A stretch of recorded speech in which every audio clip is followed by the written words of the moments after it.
আসসালামু আলাইকুম, সবাইকে স্বাগতম জানাচ্ছি আমাদের আজকের ক্লাসে। আজকে আমি তোমাদের সাথে আলোচনা করব ফিজিক্স বইয়ের অধ্যায় 3-এর ছোট্ট একটা টপিক। ছোট্ট হলেও এই টপিকটা কিন্তু খুবই ইম্পর্টেন্ট এবং এখান থেকে পরীক্ষায় প্রশ্ন আসার চেয়েও গুরুত্বপূর্ণ বিষয় হচ্ছে তোমার সবগুলো মানে 3 অধ্যায়ের সবগুলো সূত্রকে কন্ট্রোল করে আজকের ক্লাসের টপিকটা। এই টপিকটার নাম হচ্ছে নিউটনের গতি সূত্র। ওকে, নিউটনের গতিসূত্র আছে কয়টা? 3টা। আমরা আজকে শুরুতে আলোচনা করব নিউটনের গতিসূত্রের প্রথম সূত্র। প্রথম সূত্র খুব মনোযোগ দিয়ে বুঝতে হবে।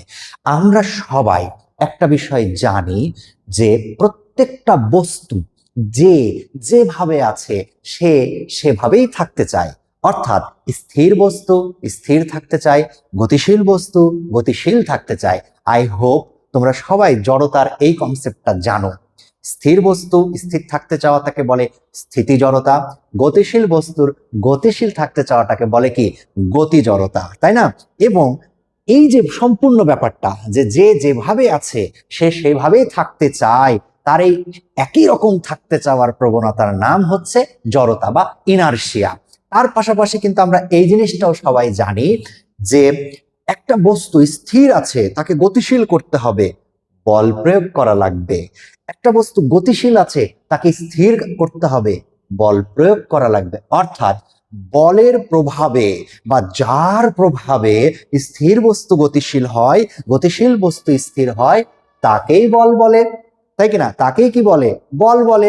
তো আমাদের আজকের যে কনসেপ্টটা সেটা হচ্ছে বল, জড়তা সবকিছু মিলিয়ে আমাদের নিউটন সাহেবের 3টা সূত্র। প্রথম সূত্রটা বোঝানোর আগে তুমি একটু কনসেপচুয়াল ব্যাপারটা একটু ধরার চেষ্টা করো। মনে করো এই একটা গাড়ি, ওকে, এই গাড়ির আমাদের বিউটিফুল সুন্দর ধরো এই গাড়িটা স্থির অবস্থায় আছে। এই গাড়িটা কি অবস্থায় আছে? স্থির। আমি তোমাকে ডেকে নিয়ে এসে বললাম যে শোনো, এই গাড়িটা তো এখানে স্থির অবস্থায় আছে, তুমি আমাকে এই গাড়িটাকে গতিশীল করে দাও। কি করে দিতে বলেছে? গতিশীল। খুব ভালো করে বোঝার চেষ্টা করো। গাড়িটা স্থির অবস্থায় আছে, আমি তোমাকে বললাম গাড়িটাকে গতিশীল করে দাও। বাবা, কি করতে হবে? বল প্রয়োগ করতে হবে। অর্থাৎ স্থির বস্তুকে গতিশীল করার জন্য, স্থির বস্তুকে গতিশীল করার জন্য বল প্রয়োগ করতে হবে। অর্থাৎ এখানটাতে স্থির বস্তুকে গতিশীল করার জন্য, স্থির বস্তুকে গতিশীল করার জন্য বল প্রয়োগ করতে হবে। আবার উল্টা কথাটা যদি বলি, একটা গাড়ি গতিশীল আছে, সেটাকে স্থির করে দাও, সেটার জন্য কি করতে হবে বলো তো? বল প্রয়োগ করতে হবে। অর্থাৎ তুমি স্থির বস্তুকে গতিশীল করো আর গতিশীল বস্তুকে স্থির করো, যেটাই করো তোমাকে বল প্রয়োগ করতে হবে। এখন ঘটনা হচ্ছে, যদি তুমি বল প্রয়োগ না করো তাহলে কি হবে? যদি তুমি বল প্রয়োগ না করো তাহলে কি হবে? তাহলে স্থির বস্তু সর্বদা স্থির থাকবে, গতিশীল বস্তু সমবেগে চলবে। ভালো করে বুঝো, সমবেগে চলবে। কথাটা কেন বলেছি? বলার প্রধান কারণ হচ্ছে, তুমি ভাবো তো, একটা সাইকেল ধীরে ধীরে ধীরে চালাচ্ছিলে, হঠাৎ বল প্রয়োগ করা বন্ধ করে দিলে, কোনো বল নাই, সাইকেলের বেগ বাড়বে? বাড়বে না। বাধা নাই, ঘর্ষণ নাই, সাইকেলের বেগ কি কমবে? কমবে না। ভালো করে বুঝো, আমি বলছি চাকার সাথে রাস্তার কোনো ঘর্ষণ নাই, তোমার তরফ থেকে প্রযুক্ত কোনো বল নাই, সাইকেলের বেগ বাড়বেও না, সাইকেলের বেগ কমবেও না। অর্থাৎ সাইকেলটা সম বেগে চলতে থাকবে। বলবা ভাইয়া, যদি সরল রেখায় না চলে, যদি দিক এদিক ওদিক হয়ে যায়, তাহলে তো আর সমবেগ থাকবে না, তখন সেটা হয়ে যাবে সম দ্রুতি। তোমার বইতে স্পষ্ট করে বলা আছে, পড়ে দেখো, সরল রেখায় সমদ্রুতিতে চলতে হবে, তবেই সেটা সমবেগ। তাহলে কনসেপ্ট আবার বলি, সেটা হচ্ছে স্থির বস্তুকে গতিশীল করতে হলে বল প্রয়োগ করতে হবে, গতিশীল বস্তুকে স্থির করতে হলে বল প্রয়োগ করতে হবে। আর যদি বল প্রয়োগ না করি, যদি বল প্রয়োগ না করি তাহলে কি হবে? তাহলে বল প্রয়োগ না করলে বল প্রয়োগ বল প্রয়োগ না করলে, বাবা বল প্রয়োগ না করলে কি হবে বলো তো? বল প্রয়োগ না করলে স্থির বস্তু স্থির বস্তু স্থির থাকবে। বল প্রয়োগ না করলে স্থির বস্তু কেমন থাকবে? স্থিরই থেকে যাবে। আর গতিশীল বস্তু কি হবে জানো? গতিশীল বস্তু সমবেগে, হ্যাঁ, সমবেগে চলবে। চলবে বলতে গতিশীল বস্তু সমবেগে গতিশীল থাকবে। তাহলে দেখো, স্থির বস্তু স্থির থেকে যাবে, গতিশীল বস্তু সমবেগে যাবে। কন্ডিশনটা কি? বল প্রয়োগ না করলে। এইটাই আমাদের নিউটনের গতিসূত্রের প্রথম সূত্র, যে বাহ্যিক কোনো বল প্রয়োগ না করলে স্থির বস্তু স্থির আর গতিশীল বস্তু সমবেগে গতিশীল থাকবে। বুঝতে পেরেছো? আশা করছি বুঝতে পেরেছো। এইবার চলে আসো দ্বিতীয় সূত্র। এবার কোথায় যাব? দ্বিতীয় সূত্র। বাবু তোমাদের আরেকটা কথা বলে রাখি, সেটা হচ্ছে এই যে প্রথম সূত্র যেটা দেখলা, মনে রেখো এই প্রথম সূত্র আমাদের বল সম্পর্কে ধারণা দেয়। বল সম্পর্কে জাস্ট ধারণা দিবে। বল সম্পর্কে ধারণা দেয়, এটাই তো নাকি? বা এখান থেকে বল সম্পর্কে ধারণা পাওয়া যায়, বল সম্পর্কে ধারণা দেয় বা বল সম্পর্কে ধারণা পাওয়া যায়। Got it? আচ্ছা, এবার দ্বিতীয় সূত্র। দ্বিতীয় সূত্রে দেখো, সাদা গল্প ব্যবহার করি। আচ্ছা, দ্বিতীয় সূত্রে দেখো, এই হচ্ছে আবার আমাদের গাড়ি। কি যে গাড়ি আঁকছি, বিউটিফুল। মনে করে এই হচ্ছে আমাদের একটা গাড়ি। আচ্ছা, তো এই গাড়িটা এইখানে একটা বেগে আছে, স্থির আছে, গতিশীল আছে, আমি কিচ্ছু বলছি না, তার একটা বেগ আছে। তাহলে আমি বলতে পারি গাড়িটার এখানে আদি বেগ সমান ইউ। এটা আদি বেগ কেন? কারণ আমি এখান থেকে গাড়িটার গণনা বা কাউন্টিং করা শুরু করেছি। এইটা যদি আদি বেগ ইউ হয়, আমি গাড়িটার শেষ বেগ নিচ্ছি। হ্যাঁ, ভালো করে খেয়াল করবা সবাই। শেষ বেগ হবে হচ্ছে ভি। আদি বেগ হবে ইউ, শেষ বেগ হবে কি? ভি। তুমি বলো তো, আমার এই আদি বেগ ইউ শেষ বেগে একা একা চলে গেছে, নাকি আমাকে এখানে কোনো কাজ করতে হয়েছে? অবভিয়াসলি কি কাজ করতে হয়েছে? কমেন্ট করো, কি কাজ করতে হয়েছে? আমাকে এখানে বল প্রয়োগ করতে হয়েছে। আদি বেগ ইউ, শেষ বেগ ভিতে, আদি বেগ ইউ শেষ বেগ ভিতে রূপান্তর হলো কি করে? বল প্রয়োগ করার ফলে। বল প্রয়োগ করেছি, বেগটা কনভার্ট হয়ে গেছে, ইউ থেকে ভিতে চলে গেছে। মাশাল্লাহ মাশাল্লাহ। এখন এই যে এখান থেকে এখানে গেল, তাহলে আমি কি বলতে পারি না যে আমি যত বল প্রয়োগ করব বেগের পরিবর্তন তত পাবো? পরিবর্তন তো ইউ থেকে ভি হয়েছে। যত কম বল প্রয়োগ করবো, ধরো আমি বলই প্রয়োগ না করলে কি হতো? আমি ধরো বল প্রয়োগ করিনি, আমি বল প্রয়োগ করিনি মানে কি? করিনি মানে এইটা এখানে যায়নি।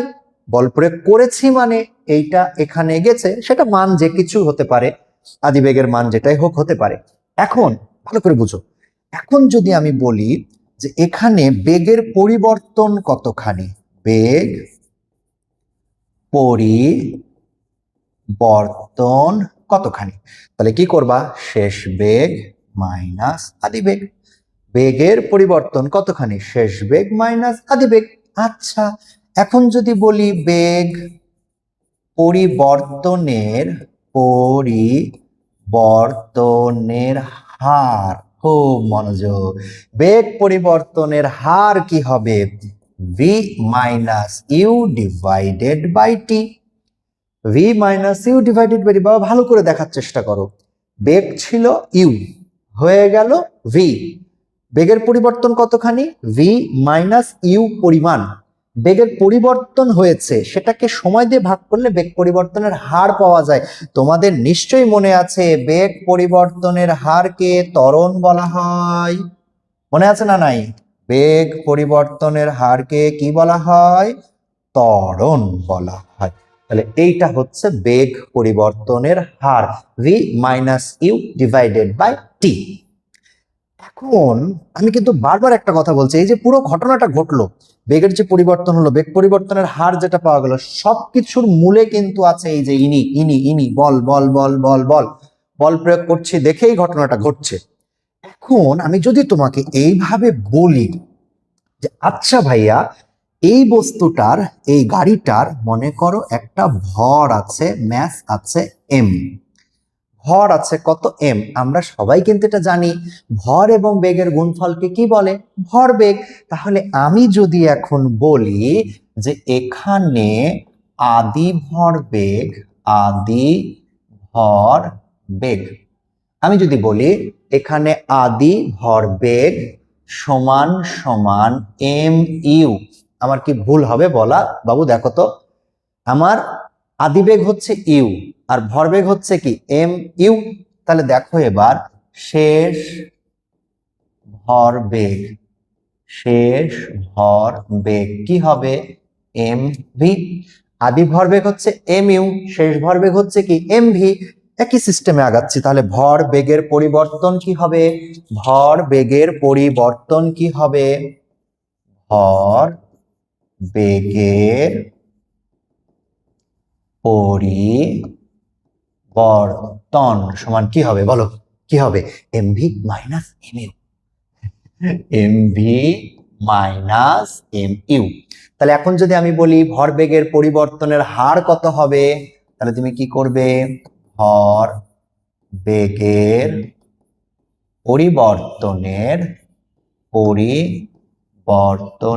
হার, তাই না? হার, পরিবর্তনের হার, আমরা হার বের করার জন্য M V minus M U কে ভাগ দিয়ে দেবো সময় দ্বারা, M V minus M U কে সময় দ্বারা ভাগ করে দিব। এখন এই জায়গাটুকু একটু সবাই মনোযোগ দিয়ে দেখবা, সেটা হচ্ছে এম যদি কমন নেই, V minus U divided by T থাকতেছে না? এম কমন নিলে V minus U divided by T থাকছে কিনা? থাকছে। তাহলে একটু ভাবো তো, এম এ এই জিনিসটা এখানে লেখা যাবে কিনা? এম এ এটা লেখা যাবে কি যাবে না? আশা করছি যাবে। কেন? এই যে দেখো এখানটায় এ সমান সমান কি? V minus U divided by T. তাহলে V minus U divided T সমান কি লেখা যাবে? এ। এখন এটা হচ্ছে ভরবেগের পরিবর্তনের হার। খুব মনোযোগ দিয়ে বোঝার চেষ্টা করো, এই পুরো ঘটনাটা কেন ঘটছে? পুরো ঘটনাটা ঘটছে আমি বস্তুর উপরে বল প্রয়োগ করেছি তাই। সেটা ধাক্কাও দিতে পারি, টানও দিতে পারি। আমি কিন্তু বারবার একটা কথা বলি, সেটা হচ্ছে বলকে আমরা দুই ভাবে প্রয়োগ করতে পারি, একটা ধাক্কা, একটা টান। টানও দিতে পারি, ধাক্কাও দিতে পারি, বল প্রয়োগ করা দুই ভাবে। এখন এখানটায় তুমি দেখো, আমি বল প্রয়োগ করেছি বলেই তো এই ভরবেগের পরিবর্তন হয়েছে, পরিবর্তনের হার পাওয়া গেছে, ঠিক না বেঠিক? ঠিক। মনোযোগ দিয়ে বোঝার চেষ্টা করো, আমি যদি বল প্রয়োগ না করতাম তাহলে কি হতো? আমি বল প্রয়োগ না করলে স্থির বস্তু স্থির থাকতো, গতিশীল বস্তু সমবেগে চলতো। সমবেগে চলা বস্তুর ত্বরণ হয় না, তার মানে বেগের পরিবর্তন নাই, ত্বরণের মানও নাই। কিন্তু এখানে বল প্রয়োগ আছে, তার মানে বেগের পরিবর্তন আছে। আসল কথা হচ্ছে যত বেশি বল প্রয়োগ করবে, ভরবেগের পরিবর্তন তত বেশি হবে। যত কম বল প্রয়োগ করবে, ভরবেগের পরিবর্তন তত কম হবে। অর্থাৎ বল এবং ভরবেগের পরিবর্তন, বল এবং ভরবেগের পরিবর্তন সমানুপাতিক। এইটা কিন্তু নিউটনের গতির দ্বিতীয় সূত্র। এইটা দ্বিতীয় সূত্র, মনে রেখো। আবার বলছি, তুমি যত বেশি বল প্রয়োগ করবে, ভরবেগের পরিবর্তন তত বেশি হবে। কম বল প্রয়োগ করবে, ভরবেগের পরিবর্তন তত কম হবে। আরেকটা কথা, তুমি যেই দিকে বল প্রয়োগ করবে, যে দিকে বল প্রয়োগ করবে, ভরবেগের পরিবর্তন সেদিকেই হবে। তুমি এদিকে বল প্রয়োগ করছো, ভরবেগের পরিবর্তন এদিকে হবে। তুমি এদিকে বল প্রয়োগ করছো, ভরবেগের পরিবর্তন এদিকেই হবে। Concept clear? অর্থাৎ যত বেশি বল প্রয়োগ, ভরবেগের পরিবর্তন তত বেশি। যত কম বল প্রয়োগ, ভরবেগের পরিবর্তন তত কম। এদের মধ্যে রিলেশন হচ্ছে সমানুপাতিক। মাশাল্লাহ মাশাল্লাহ, এটা হচ্ছে আমাদের নিউটনের গতির কি দ্বিতীয় সূত্র, যে কোনো বস্তুর ভরবেগের পরিবর্তনের হার প্রযুক্ত বলের কি সমানুপাতিক। ভরবেগের পরিবর্তনের হার প্রযুক্ত বলের সমানুপাতিক। ঠিক আছে, এটাই হচ্ছে দ্বিতীয় সূত্র, আর এটা তো প্রথম সূত্র আগে হয়ে গেছে। এইবার দেখো, বাহ, এফ সমান সমান K multiply M A, F is equals to K multiply M A. এটাকে না আমি 1 নং সমীকরণ দিয়ে রাখি। এইবার তোমাকে আর একটা জিনিস শিখাই, সুন্দর করে ভালো করে মনোযোগ দিয়ে দেখো। মনে করো আমাদের এখানে একটা গাড়ি আছে, আবার ঠিক আছে, আবার একটা গাড়ি আছে। এটা মনে করো একটা ছোট্ট একটা গাড়ি, খেলনা গাড়ি বোঝাচ্ছি। যে আমি তোমাকে বললাম যে ভাই শোনো, বলে ভাই বলেন, এই গাড়িটার, আমি তোমাকে বলছি যে এই গাড়িটার মনে করো ভর হচ্ছে 1 কেজি। তুমি তো এখন অনেকে আমার কথা শুনে কিন্তু হাসছে যে এটা কি বলেন, গাড়ির ভর জীবনে 1 কেজি হয়? খেলনা গাড়ি, কথার কথা, পড়া বোঝার জন্য বলছি। তোমাকে আমি বললাম যে এই গাড়িটা স্থির অবস্থায় আছে, বলে ওকে ফাইন, এই গাড়িটাকে তুমি গতিশীল করো। তুমি বলবা কোনো ব্যাপার না ভাই, আমি বল প্রয়োগ করে দিব, বল প্রয়োগ করে দেবো, গাড়ি গতিশীল হয়ে যাবে। শর্ত আছে, শর্ত হচ্ছে এই গাড়িটাকে তুমি গতিশীল করবে, তুমি বল প্রয়োগ করবে, কিন্তু শর্ত হচ্ছে গাড়ির ত্বরণ 1 মিটার/সেকেন্ড স্কয়ার হতে হবে। কন্ডিশন দিয়ে দিয়েছি, গাড়ির ত্বরণ 1 মিটার/সেকেন্ড স্কয়ার হতে হবে। এর বেশিও হওয়া যাবে না, কমও হওয়া যাবে না। শর্তটা বোঝার চেষ্টা করো। ভর হচ্ছে 1 কেজি, 1 কেজি ভরের বস্তু, বল প্রয়োগ করবা, ঠিক আছে, কিন্তু ত্বরণের মান 1 মিটার/সেকেন্ড স্কয়ার হতে হবে। এর বেশিও হওয়া যাবে না, কমও হওয়া যাবে না। তখন কি তুমি ইচ্ছা মতো দিবা, এরকম করে দিয়ে দিবা? না, তখন তুমি একটা মেজারমেন্ট আনবা যে একটু ধীরে ধীরে ধীরে ধীরে বুঝে শুনে দিই, ঠিক কিনা? একটু বুঝে শুনে দিই যেন ত্বরণ একই হয়, 1-এর বেশিও যেন না হয়, কমও যেন না হয়। ভাই এখন তুমি যে বল প্রয়োগ করলে, মনোযোগ দিয়ে দেখো, যে পরিমাণ বল প্রয়োগ করলে, তুমি এখানে বল দিছো, কি দিছো? বল, ফোর্স, বল, বল দিছো। মনোযোগ দিয়ে শুনুন, যে বল প্রয়োগ করলে 1 কেজি ভরের বস্তুর ত্বরণ 1 মিটার/সেকেন্ড হয়, 1 মিটার/সেকেন্ড স্কয়ার হয়, সেই বলটাকেই বলে হচ্ছে একক বল, বা এটাকে বলা হয় 1 নিউটন বল। আই রিপিট ভালো করে, 1 কেজি ভরের কোনো বস্তুর ওপর, 1 কেজি ভরের, নোট করে নাও, নোট করে নাও, লিখে নাও, লিখে নাও, জলদি লিখে নাও।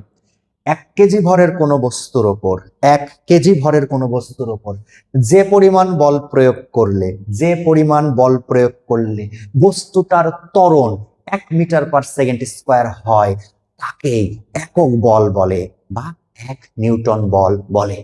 ঠিক আছে, যে পরিমাণ বল প্রয়োগ করলে 1 কেজি ভরের বস্তুর ত্বরণ 1 মিটার/সেকেন্ড স্কয়ার হয়, তাকেই একক বল বলে, বা 1 নিউটন বল বলে। নোট করে নাও প্লিজ। আচ্ছা, এখন তুমি খেয়াল করে দেখো তো, তোমার এখানে এফ এর মান কত? 1, এম এর মান কত? 1, ত্বরণ এ এর মান কত? 1, সবগুলোর মান 1, সবার মান কত? 1। তুমি এফ এর জায়গায় এখন তুমি লেখো এই মানগুলো, এই মানগুলো কোথায় বসাবা?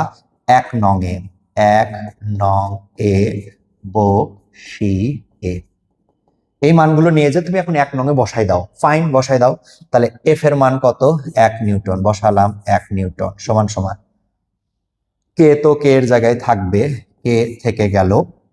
এবার তুমি বসাবা এম এর মান, এম এর মান কত?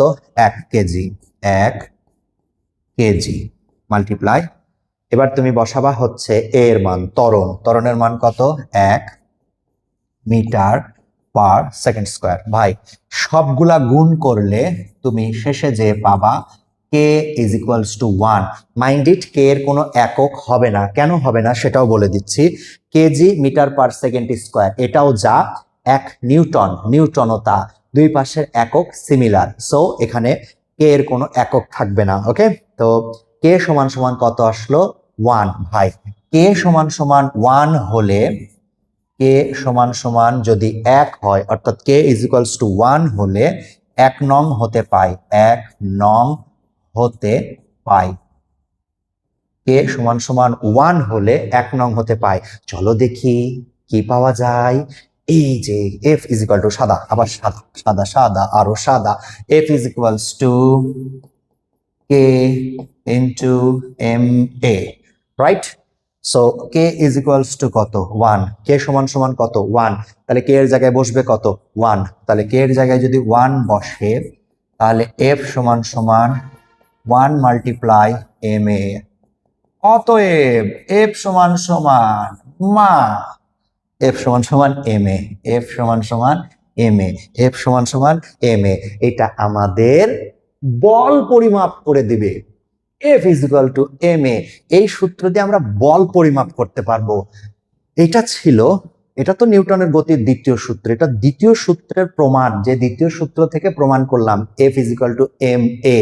আর একটা কথা, যেমন তোমাদের বলেছিলাম যে প্রথম সূত্র বল সম্পর্কে ধারণা দেয়, তেমনি মনে রেখো নিউটন সাহেবের এই যে দ্বিতীয় সূত্র, এই দ্বিতীয় সূত্রের সাহায্যে আমরা বল পরিমাপ করতে পারি।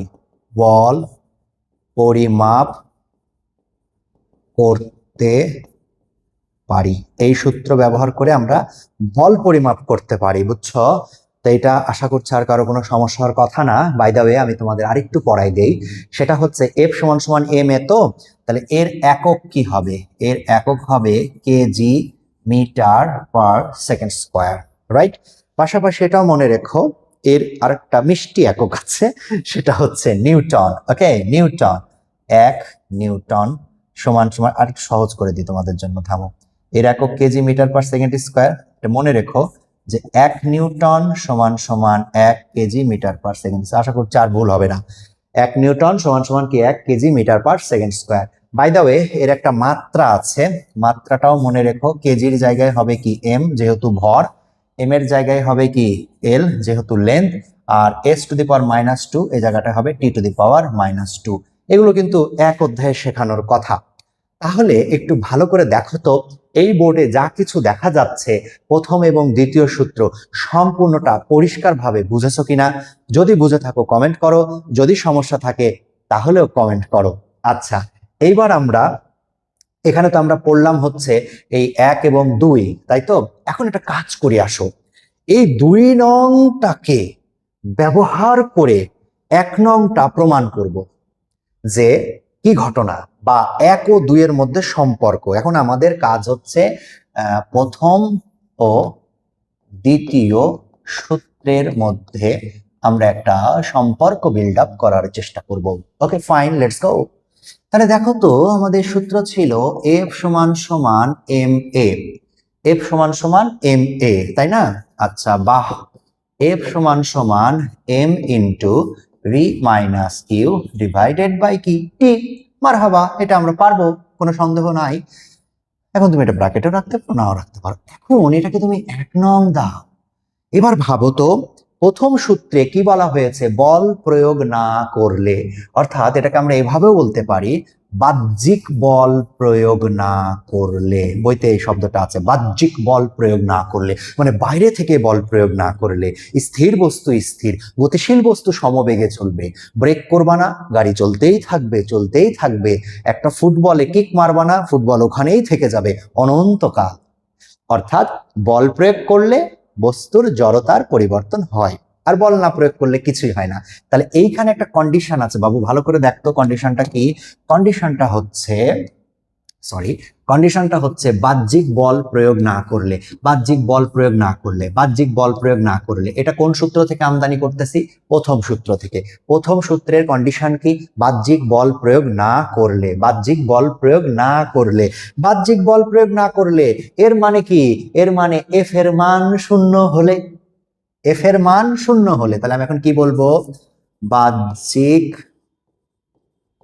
বল প্রয়োগ, বাহ্যিক বল প্রয়োগ না করলে, বাহ্যিক বল প্রয়োগ না করলে,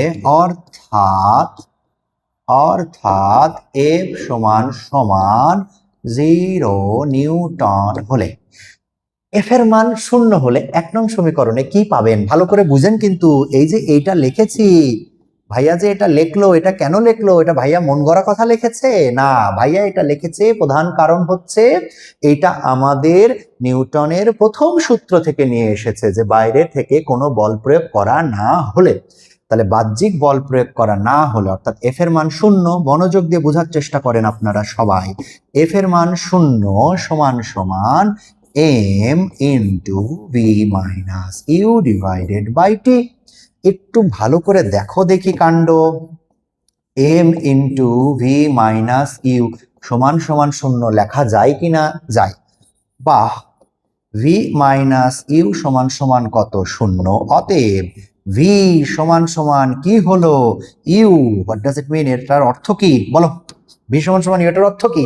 এটার অর্থ হচ্ছে বাইরে থেকে বল প্রয়োগ করা না হলে আদিবেগ এবং শেষ বেগ দুটো একই থাকবে। এর মানে কি দেখো ভালো করে, যে বস্তুর আদিবেগ শূন্য ছিল সেই বস্তুর শেষ বেগও শূন্য হবে, অর্থাৎ যে বস্তু স্থির ছিল সেই বস্তু স্থির থাকবে। যে বস্তুর আদিবেগ 5 মিটার পার সেকেন্ড ছিল সেই বস্তুর শেষ বেগ 5 মিটার পার সেকেন্ডই হবে, অর্থাৎ গতিশীল বস্তু সমবেগে চলবে। কথাটা বোঝার চেষ্টা করো।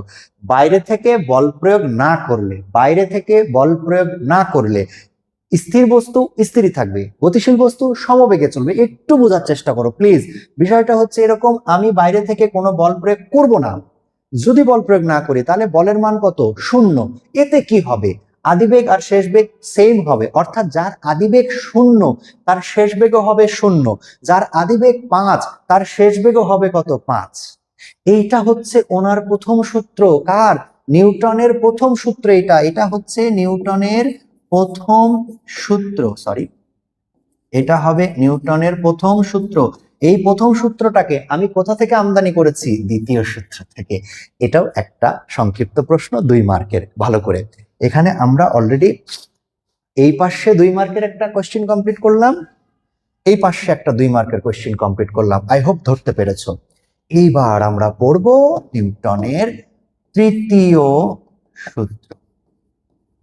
তৃতীয় সূত্র এটা তোমরা জানো, প্রত্যেকটি ক্রিয়ার সমান এবং বিপরীতমুখী প্রতিক্রিয়া আছে। প্রত্যেক ক্রিয়ার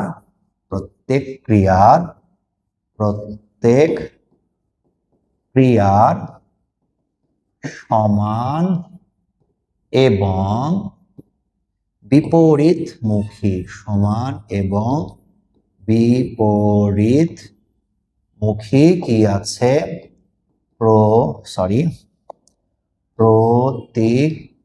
প্রতিক্রিয়া আছে। এই জায়গাটা বুঝতে হবে।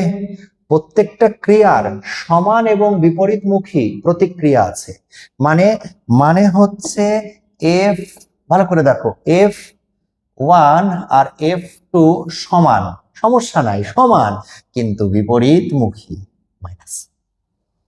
প্রত্যেকটা ক্রিয়ার সমান প্রতিক্রিয়া, ভালো, কিন্তু একটা শব্দ আছে বিপরীতমুখী। এটা যেন ভুল না হয়, এটা যেন কোনো স্টুডেন্টের ভুল না হয়। সমান কিন্তু বিপরীতমুখী। আসো একটু দেখাই, ছোট্ট একটু এক্সাম্পল দিয়ে ক্লাসটা শেষ করব। মনে করো যে এই হচ্ছে একজন মানব সন্তান, মনুষ্য সন্তান এখানে দাঁড়িয়ে আছে। এখন এই যে মনুষ্য সন্তান, মনে করো সে একটা মেঝের উপরে দাঁড়িয়ে আছে। ধরো না সেই মনুষ্য সন্তানটা আমি বা তুমি। এখন আমরা যখন মেঝের উপরে দাঁড়িয়ে থাকি, পৃথিবী আমাদেরকে নিচের দিকে কি করে? আকর্ষণ করে। আমরা যখন এখানে দাঁড়িয়ে থাকি, পৃথিবী আমাদেরকে কোথায় আকর্ষণ করে? নিচের দিকে আকর্ষণ করে। তো পৃথিবী আমাদেরকে নিচের দিকে আকর্ষণ করছে কোন দিকে? নিচের দিকে। তাহলে নিয়ম অনুযায়ী তো পৃথিবী আকর্ষণ করলে আমি তো একেবারে এই ছাদটা ভেঙে পৃথিবীর কাছে চলে যাওয়ার কথা, কিন্তু আমি যাই না। কেন যাই না? কারণ এই যে মেঝে আছে না, এই মেঝেটা আমার উপরে তোমার উপরে একটা প্রতিক্রিয়া বল দেয়। মেঝেটা আমাদেরকে একটা কি দেয়? প্রতিক্রিয়া বল দেয়। অর্থাৎ আমাদের যেই বলটা এই নিচের দিকে কাজ করে তার সমান কিন্তু বিপরীতমুখী একটা প্রতিক্রিয়া বল দেয়। এই দুটো বল যখন সমান এবং বিপরীতমুখী হয় আমরা এখানে স্টেবল হয়ে দাঁড়িয়ে থাকতে পারি। এখন তোমার মাথায় একটা বুদ্ধি যদি চলে আসে, কি বুদ্ধি? আচ্ছা, আমি তো মেঝের উপরে দাঁড়ায় থাকলাম, সুন্দর, সমস্যা নাই, আমি যাই একটু পানির উপরে দাঁড়াই, গিয়ে একটু পানির উপরে দাঁড়াই। তখন কি হবে? পানির উপরে দাঁড়ালে তুমি তো ঘেচাং পু নিচে চলে যাবা। কেন এমন হবে? কেন?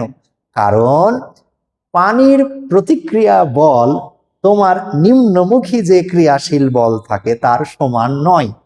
তুমি বা আমি পানির উপরে দাঁড়িয়েছি, আমরা নিচের দিকে একটা বল প্রয়োগ করব না, আমরা তো নিচের দিকে একটা বল প্রয়োগ করছি। সেই নিম্নমুখী বল আমরা যখন দিচ্ছি, বিপরীত দিক থেকে একটা প্রতিক্রিয়া বল আসার কথা, সেটা সমান হয় না। সমান হয় না বলেই পানির তলের ওপরে আমরা দাঁড়িয়ে থাকতে পারি না, মনে রেখো। আর সমান হলেই আমরা তার উপরে দাঁড়িয়ে থাকতে পারবো। সিম্পল কথা। আশা করছি ক্লাসটা বুঝতে পেরেছো। তা আমার আজকে টার্গেট ছিল তোমাদের সাথে এই 3টা সূত্র, গতি সংক্রান্ত সূত্র আলোচনা করে দেওয়ার চেষ্টা করলাম, বোঝানোর। তারপরেও কারো কোনো সমস্যা থাকলে জানিও। আর যদি তোমাদের এই চ্যাপ্টারে আরো কোনো গুরুত্বপূর্ণ জায়গার কোনো ক্লাস প্রয়োজন হয় বলে মনে হয়, আমাকে একটু জানিও। আমি অবশ্যই ক্লাস আপলোড করার চেষ্টা করব। পাশাপাশি আমি নিজেও সময় সুযোগ পেলে নিজে থেকেও কিছু ক্লাস দিব। সবাই সুস্থ থেকো, ভালো থেকো। আল্লাহ হাফেজ।